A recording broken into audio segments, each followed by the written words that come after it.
आचार्य जी, आप कई बार समझाते हैं कि क्लाइमेट चेंज का फ़्लाइट की सेफ्टी पर भी असर पड़ता है। हाँ, क्योंकि प्लेन तो सीधे सीधे हवा से ही अपना थ्रस्ट लेता है ना। हवा से ही उसको वो प्रेशर लगता है जिससे कि वो फिर ऊपर उड़ रहा होता है, नहीं तो नीचे गिर जाएगा।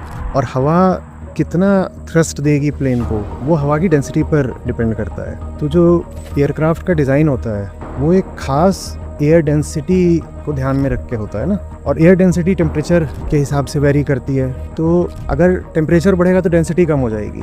हवा की इतनी कम डेंसिटी में फ्लाई करने के लिए प्लेन डिज़ाइन ही नहीं होते, और बहुत ज़बरदस्त थ्रस्ट चाहिए होता है, खासकर टेक ऑफ के समय। और अगर बहुत गर्मी है तो हवा पतली हो जाएगी, लेस डेंस हो जाएगी। जब लेस डेंस हो जाएगी तो उतना थ्रस्ट नहीं मिलेगा जितना प्लेन को चाहिए। इतना ही नहीं, अगर हवा की डेंसिटी कम हो गई है तो इंजन को उतना ऑक्सीजन भी नहीं मिलेगा जितना उसे जलाने के लिए चाहिए। तो दो तरफा मार पड़ती है फ्लाइट पर। एक तो जो उसके विंग्स होते हैं उन्हें नीचे से थ्रस्ट नहीं मिलता, और दूसरा इंजन को उतना ऑक्सीजन नहीं मिलता।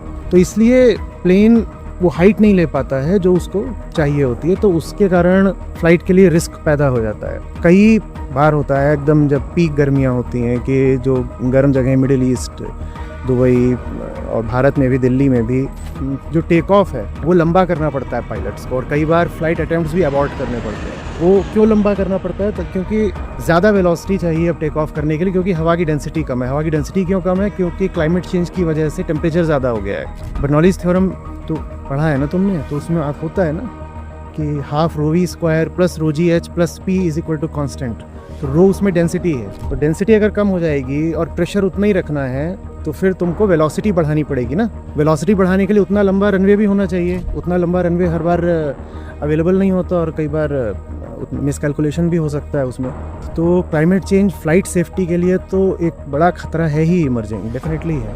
तो आचार्य जी, अभी जो हादसा हुआ है अहमदाबाद में, उसका भी अहमदाबाद में एयर इंडिया का प्लेन क्रैश हुआ है जिसमें 133 यात्री सवार थे। नहीं, उसके बारे में हम कुछ नहीं कह सकते। वो तो जब उसका जो कॉकपिट वॉइस रिकॉर्डर है, फ्लाइट डेटा रिकॉर्डर है, जिसे ब्लैक बॉक्स कहता है, वो सब जब मिलेगा तभी पता चलेगा कि उसमें एक्चुअली क्या हुआ है। अभी उसके बारे में ऐसे कोई अनुमान तुक्का नहीं लगाया जा सकता। लेकिन in principle climate change flight safety के लिए खतरा है। सिर्फ टेक ऑफ के समय ही नहीं, जब ऊपर पहुंच जाती है फ्लाइट तो जो अपर लेयर्स में टर्बुलेंस होता है उसकी वजह से आपका जहाज कांपेगा भी बहुत ज़्यादा।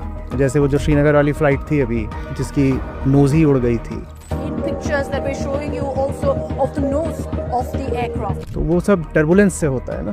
तो इस दुखद दुर्घटना में क्या हुआ ये तो जांच से ही पता चलेगा। लेकिन in general climate change definitely एक बड़ा एविएशन रिस्क है।